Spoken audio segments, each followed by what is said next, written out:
Do you see that as something, an important role for you as an actor, that you should have a role in shaping public opinion? I adhere to the Shakespearean definition of what my responsibility is, and that is to hold the mirror up to nature. I am very suspect of any film that is bent on altering a consensus. I'm all in favor of films that are built on enlightening people to facts or ideas, or making things like acceptance so glamorous in a movie that everybody wants to try to do it themselves in their own lives. But as soon as you start trying to alter the conscious, bend it to a particular kind of will, it's like, didn't Goebbels try to do that? Isn't that what he set out to do? It's not propaganda. I mean, there is propaganda. We see it all the time. And there's, in regards to non-fiction stories, there's an awful lot of revisionist history that can go into it. And sometimes it's just to make the story a little bit cooler, or to raise the stakes, or make the jeopardy more palatable to, or palpable to an audience as well.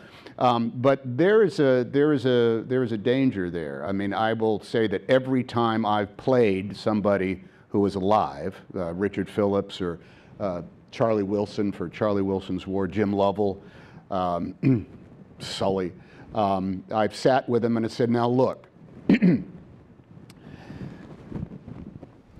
I'm going to say things you never did. I'm going to go places you never were. I'm going to do things that never occurred. Outside of this, I'd like to be as authentic as possible.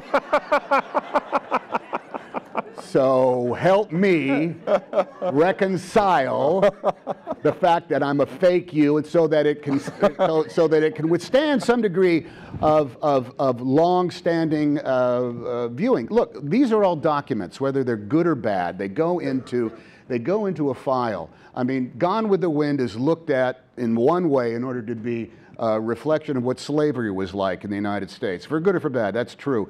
This movie will go up onto a shelf, and someone is going to look at it and weigh it as far as its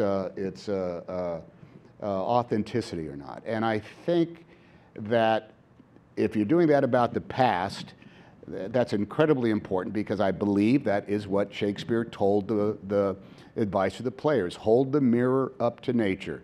Try not to make things up. Try to be true to not only the details, but the behavior of the people involved. Because when you start, pay attention to the logic of it. I'm a big guy on logic police on movies. I beat the living daylight out of screenwriters, both as an actor but also as a producer, and say, explain this to me. How did these people get to this position? You're making an assumption there on what is or what is not important.